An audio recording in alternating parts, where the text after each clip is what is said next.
Ողջույն կրկին Վերին պտղնի հենայի ռադիոն է եթերում ձեզ հետ Լիանա Հովանեսյանն է այսօր Վերին պտղնի հենան իր պատերի ներքո հրավիրել էր Վերին պտղնի համայնքի պատանի առաջնորդներին իսկ պատանի առաջնորդների հետ հանդիպման եկել էր մեկ այլ հենայի ներկայացուցիչ երիտասարդ առաջնորդ Կարեն Այվազյանը Կարենը եկավ այսօր խոսեց երեխաների հետ առաջնորդության մասին եւ փորձեցինք խաղերի միջոցով բարձել առաջնորդներին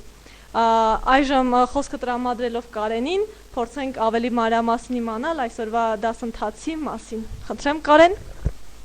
Շնորհակալություն։ Նախ շնորհակալ եմ հրավերի համար եւ շատ ուրախ որ գտնվում եմ Վերին պտղնի հենայում, հուսով եմ մեր համագործակցությունը շարունակական կլինի։ Այսօր հենայում խոսեցինք առաջնորդության մասին, երիտասարդ առաջնորդների հետ, ովքեր վաղը կամ մյուս օրը դառնալու են համայնքում երիտասարդ առաջնորդներ Եվ զբաղվելու են համայնքի զարգացմանը, ինքս շատ կարևորում եմ համայնքներում դասընթացների կազմակերպումը, որովհետև շատ երիտասարդներ, ովքեր հնարավորություն չունեն այլ տեղերում դասընթացների մասնակցել, զրկված են այդ հնարավորությունից, այժմ հնարավորություն կունենան ինչ-որ չափով կապվել Հայաստանում տեղի ունեցող քաղաքացիական հասարակության զարգացմանը եւ ակտիվանալ ու սկսել համայնքում ակտիվ գործունեություն ծավալել Այսօր խոսեցինք երիտասարդ առաջնորդների մասին, ինչ է առաջնորդությունը, խաղերի եւ գործնական աշխատանքների միջոցով փորձեցինք բարձել նրանց ունեցած պատկերացումները եւ կարողացանք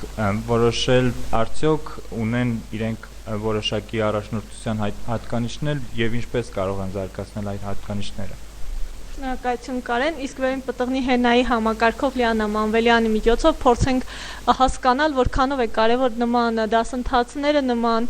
մարդկանց հյուրընկալումը հենայում։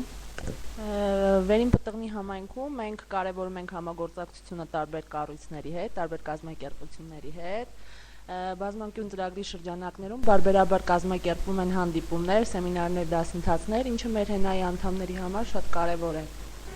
Շնորհակալություն Լիանա, իսկ մասնակից պատանի առաջնորդներից փորձենք ծանոթանալ եւ հասկանալ ինչ տվեց նրանց այս, արդյոք նոր բան բացահայտեցին իրենց համար եւ արդեն որպես ավանդույթ դարձած ամեն անգամ առաջին հարց ուղում եմ Նելիին, որպես ամենաակտիվ առաջնորդ, խնդրեմ Նելի,